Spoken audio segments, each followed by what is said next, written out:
भारत में लागू होगा सीएए। गैर मुस्लिम प्रवासियों को मिलेगी नागरिकता।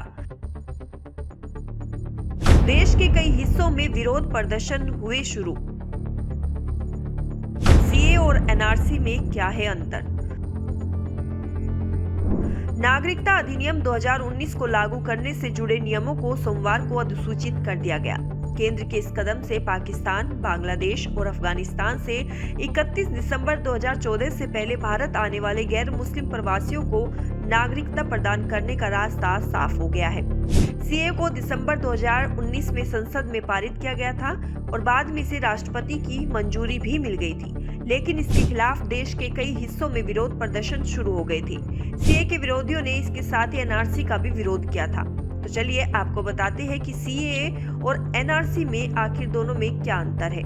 सीएए के तहत सरकार 31 दिसंबर 2014 तक भारत आए बांग्लादेश, पाकिस्तान और अफगानिस्तान के प्रताड़ित गैर मुस्लिम प्रवासियों, हिंदू, सिख, जैन, बौद्ध, पारसी और ईसाई को भारतीय नागरिकता दी जाएगी।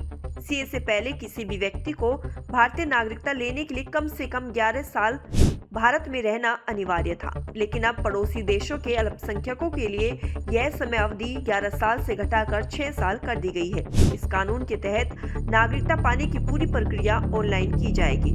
इसके लिए ऑनलाइन पोर्टल तैयार किया गया है। आवेदकों को वह वर्ष बताना होगा जब उन्होंने यात्रा दस्तावेजों के बिना भारत में प्रवेश किया था। आवेदकों से कोई दस्तावेज नहीं मांगा जाएगा।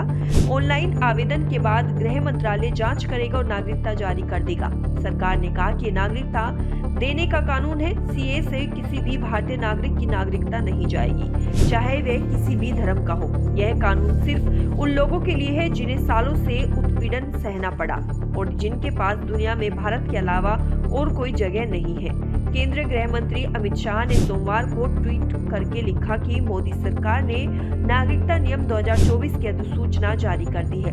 इससे पाकिस्तान, बांग्लादेश और अफगानिस्तान में धार्मिक उत्पीड़न की वजह से भारत आए अल्पसंख्यकों को यहाँ की नागरिकता मिल जाएगी। गृह मंत्री ने लिखा, इस अधिसूचना के जरिए प्रधानमंत्री नरेंद्र मोदी ने एक और प्रतिबद्धता पूरी की है। इन देशों में रहने वाले सिखों, बौद्धों, जैन, पारसियों और ईसाइयों को संविधान निर्माताओं की ओर से किए गए वादे पूरे किए गए हैं। राष्ट्रीय नागरिक रजिस्टर का मतलब सभी भारतीय नागरिकों का एक रजिस्टर है, जिसका निर्माण नागरिकता अधिनियम 1955 के 2003 संशोधन द्वारा अनिवार्य किया गया था। इसका उद्देश्य भारत के सभी कानूनी नागरिकों का दस्तावेजीकरण करना है, ताकि अवैध अप्रवासी पहचान की जा सके और निर्वासित किया जा सके। इसे 2013-14 से असम राज्य के लिए लागू किया गया है। भारत सरकार ने 2021 में इसे देश के बाकी हिस्सों में लागू करने की योजना की घोषणा की, लेकिन इसे अभी तक लागू नहीं किया गया है। नागरिकता संशोधन नियम यानी सीएए भारत में रहने वाले 3 देशों के अवैध प्रवासियों पर लागू होता है और यह किसी भी भारतीय नागरिक से संबंधित नहीं है। दूसरी ओर एनआरसी का मुख्य उद्देश्य वैध भारतीय निवासियों की पहचान करना है।